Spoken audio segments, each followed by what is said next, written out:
and grace this historical event.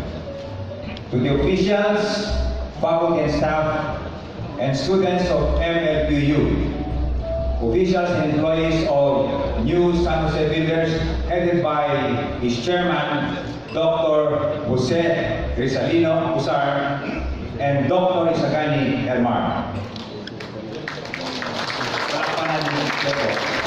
And to other special guests seated at table number 1, Undersecretary Raul C. Asis, Congressman and former Speaker Feliciano Belmonte Jr., of course, our President, Dr. Isagani Hermar, Dr. Eduardo Ong, Senator Gilberto Dañada, and Attorney Julito Vitrolo. Ang okasyon po ito ay offshoot ng masasabi naming tagumpay ng mga nakaraang events. When we took over MLQU, medyo mababa na po ang enrollment at lalo na po yung flagship na School of Law. Kinalulugod po namin sabihin sa lahat na sa loob ng mahigit isang taon at sa tulong ng ating Dean ng Law, si Dean De Vera, ang ating pong student population ng School of Law ay nadoble.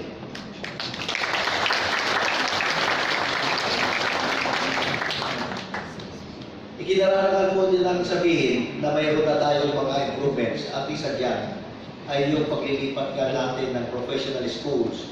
Ang School of Law at ang School of Graduate Studies ay nandito na po sa Victoria Sports Tower. At ito po yung makikita po din yung mamaya. Mark ng aming cooperation with various groups and institutions tungkol sa academic at sa industry. At unahin po namin dyan kung ano po yung sa Bloomberg, kung ano po ang aming cooperation sa Bloomberg.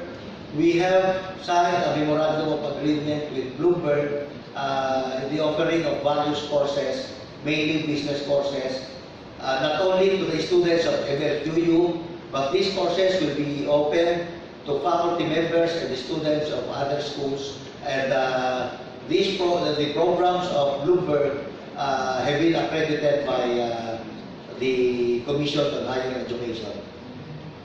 Maaari po bang ipakita natin yung Bloomberg? Okay, ESOS Educational Specialist is actually a company started by my late mother. And we started with review programs for everybody done. And then we shifted into training programs and certification programs. So currently, right now, we have local and international certification programs. To help the students get jobs also when they go on the review board. And we normally submit not only their resume and PR, they also submit what's called the skills passbook and the certificates because all our programs are actually competency-based. And for Bloomberg, we are a part of Bloomberg. We set up Bloomberg laboratories all over the Philippines. I was actually the one responsible for bringing in the Bloomberg certification program. Ito namin sabihin sa lahat na application ng Manila Quezon University sa kursong Real Estate Management ay na-approve ng CHED dito po nakaraang Hulyo.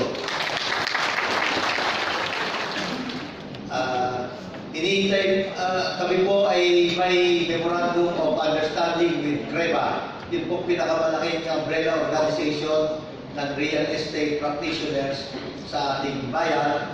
At pinafinalize po namin ang mga detalye ng mga offerings para simulan ang kurso ng real estate management. Kami po ay nagpapasalamat sa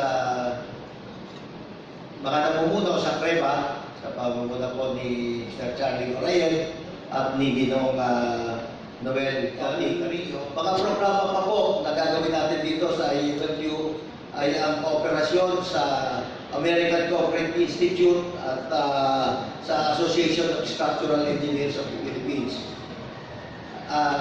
While it is true that the flagship course of MLQU is law, alam din po natin na marami na rin mga nagtap sa bar ng engineering and architecture.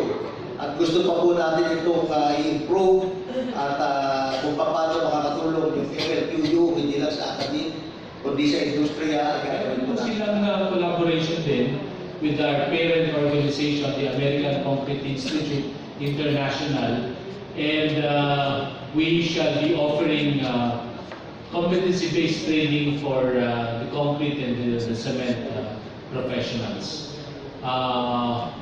We also look forward to rolling out and offering double degrees and concurrent degrees, meaning master's degree programs with our partners' help. This is with regards to offering of a bachelor's degree